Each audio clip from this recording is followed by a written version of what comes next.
raz v živote ja som mal chuť, že proste, že dojebem zviera. A to bolo, ľudia, či mi veríte, či ne, ja mám v piči, to sa naozaj stalo, mňa napadla vrana. Prísam, ráno idem do roboty, pri aviohni vystúpim, 50 metrov odo mňa vidím vranu, jak tam jebe do chodníka medzi kachličky, s obákom, hej. A išiel som bližšie a vidím, že ona odtiaľ, som myslel, že nejaký červík, ale ona proste káblik odtiaľ sa snažila vyďobať. A niekto okolo mňa nebol, tak jej hovorím normálne akože náhlas, že ako to ti chutiť nebude.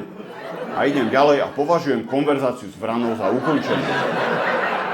Hej.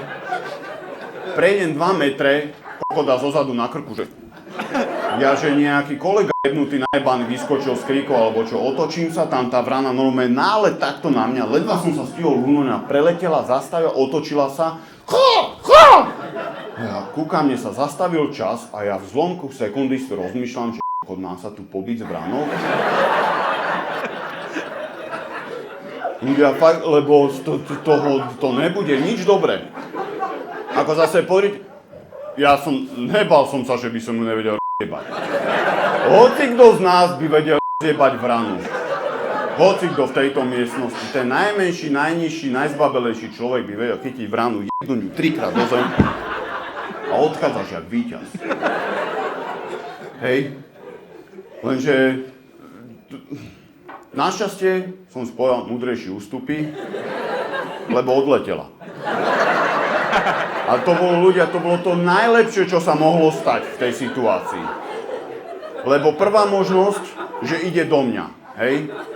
A ja by som musel utekať. Lenže to by mi bolo tak trápne, že 40-ročný bojaschopný chlap, kokot, utekám pred vranou, že nechaj ma. A utečem do budovy. A ľudia, neviem, či viete, vrany si dokážu konkrétneho človeka pamätať 17 rokov. To je fakt, kľudne si to vygooglite. A ja nebudem 17 rokov zavretý v robote. Kúkať sa za tvojmu, že tam je.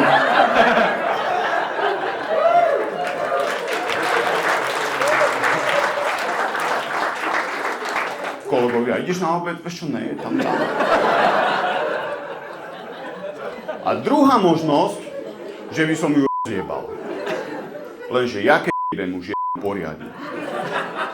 A to, ľudia, pri mojom šťastí, to by dopadlo veľmi zle. Lebo predstav si, hej, vystupuješ, alebo ráno ideš do roboty, proste rozospatý, pozrieš a tam vidíš 40-ročného jak vranu o semafor. Pochybujem, že prvé, čo by ťa napadlo, že sebaobrana.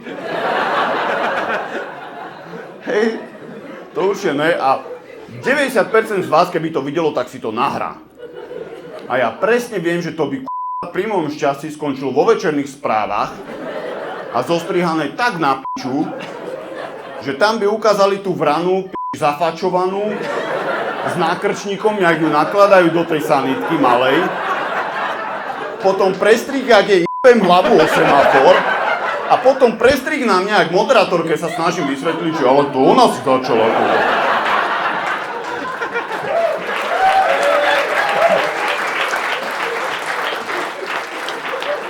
To by mi ani mamka neverila.